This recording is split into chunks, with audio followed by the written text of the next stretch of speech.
welcome to this Tuesday edition of FreightWaves Now. I'm your host, Anthony Smith, and coming up, Andrew Cox is going to give us a shipper update. But first, we're going to go to Zach Strickland with the carrier update brought to you by PowerFleet. Stay tuned.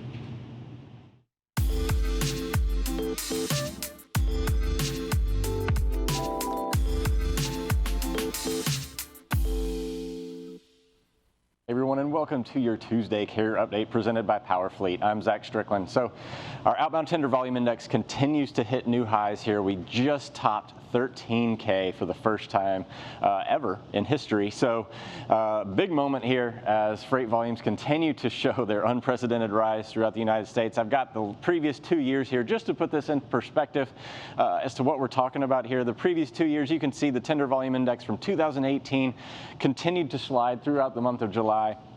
And again, 2019, it was starting to recover a little bit, but nothing like what we're looking at right now as the supply chains continue to evolve and try to adapt to the new world order in this post-COVID reality, et cetera. We're still seeing a lot of warehousing and a lot of inventory replenishments, but we're also seeing a lot of stuff coming in off the ports as that continues to recover as well. Again, we have not necessarily seen the full brunt of this potential recovery. The industrial economy, a large part of freight movement, the backbone of the freight movement in the United States, has not made a full-scale recovery just yet. We just got durable goods going up 9% this week, et cetera. So we still have a lot more potential to go. A lot of this is, inventory management, people trying to get freight to where it needs to be, as people are working from home, et cetera. So a lot of behavioral changes right now going on. Looks like it's going to last. We didn't think it was going to last this long, but it looks like it's going to last for a little bit longer, especially since we're seeing those early signs of the industrial economy start to pick back up. But the here and now, looking at our capacity and tender rejection rates, along with the average long-haul spot market rate that we use here for freight futures in green, if you're tracking that. So tender rejection rates obviously track really well with spot rate movement. So if you look at the DAT's long-haul freight rate here that we have, you can see that it didn't get quite as high and it didn't move quite in sync with the tender rejection rate back there in March. Well, there's a good reason for that. One of those reasons is that this is the average long-haul freight rate index. So most of these, all these lanes that this is based on is something that's moving over 500 to 800 miles in length. A lot of the freight we saw back there in March was a lot of short haul freight movements. We saw a lot of orders coming in stating that they just needed to go about 200, 250 miles or so as they were pulling that freight into the store volumes, et cetera, to have that freight available as people were panic buying and getting all ready to go into quarantine. Right now, we are seeing a lot more long haul freight movement, however, which means that that index is going to move a little bit stronger with the outbound tender rejection index there, as a lot of those long haul freight rejections are going up as well. And that continues to climb even after July 4th. Again, something we rarely see and haven't seen in a long time throughout the United States. So again, spot market activity is still relatively elevated right now. Not the all-time highs, mind you. We're still under the 2018 levels that we saw, but it is slowly creeping up. And again, slowly meaning that there's probably going to be a lot more weight behind it. Looking at the freight market itself. So carriers out there looking to see where some of these changes are taking place in terms of outbound and inbound volume flows. I'm looking at our head haul index map right here to show the volatility in the head haul index. This is outbound less inbound flow, weekly change. And we're going to look at anything in green here is going to show the most significant change week over week.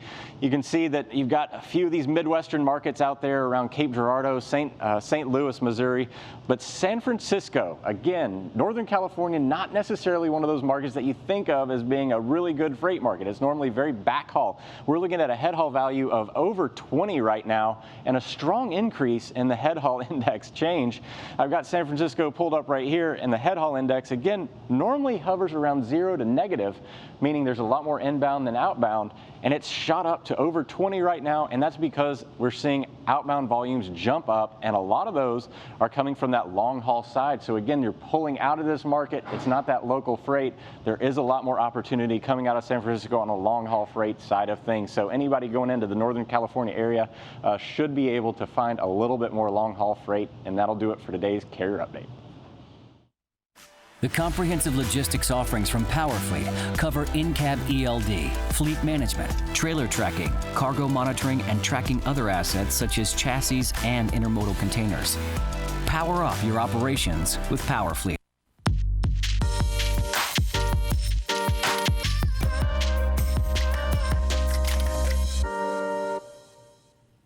Welcome to your shipper update. I'm here with Andrew Cox. Andrew, what do you have for us today? I've got two lagging demand data sets that we got from the Commerce Department just yesterday. We've got the durable goods demand and orders and shipments. Then we also got the core capital goods orders and shipments. We're going to start with the latter. Again, here this is the core capital goods, otherwise known as the non-defense capital goods. It is a very highly watched and closely watched data set because it gives a proxy for business spending. And you can see we had a really strong month in June. It bounced back out of that month of May. We had 1.8% up in May, up 3.3% in June. This is the largest one-month jump in capital goods spending since May of 2018.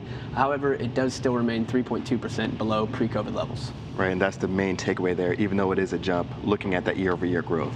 Yeah, we're still below that pre-COVID level, and the good thing for this, it's a little bit more stable than the durable goods demand. It only fell between 10 and 15% between March and April.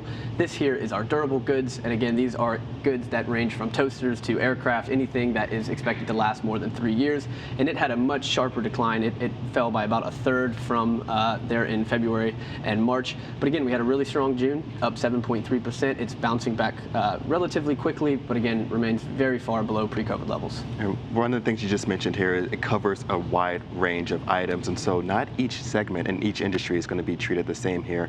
I know when we looked at it, aircrafts were really weak in this last report, while automotive was relatively strong. Yeah, automotive was really strong. It was up 85% month over month, a huge increase. I think that's one of the reasons that we've seen a lot of the supply chain disruptions along the Texas border there in Laredo and El Paso. There's a lot of automotive parts that come up from Mexico and vice versa. So you're definitely seeing that here.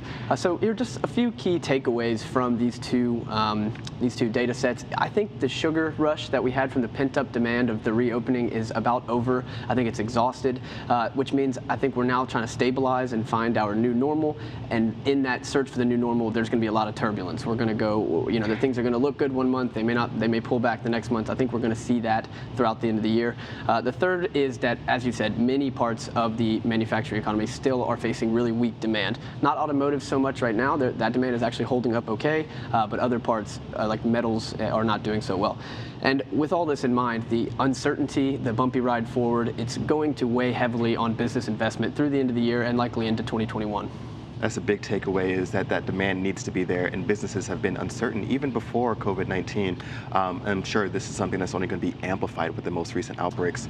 What do you think of the potential second wave of cases kind of slowing down or adding to headwinds within manufacturing? Yeah, it's definitely a huge headwind. You have many parts of the economy that are having to halt their reopening plans. That's going to weigh down on the July numbers that we see when they come out here in a few weeks. Again, as I've been saying, in a lot of these data sets we've seen from June, we saw a big jump, almost record jumps across the board in a lot of the places. And I worry that we've gotten too far ahead of ourselves, and the second outbreak is really weighing down on these numbers that we're going to get in July and August. A lot of excellent takeaways here. Andrew, where can people find more insights? You can go to freightwaves.com/passport for all of our research. Kevin Hill, Seth Holm, and I will be back at 2 p.m. Eastern for Great Quarter Guys. Check us out then.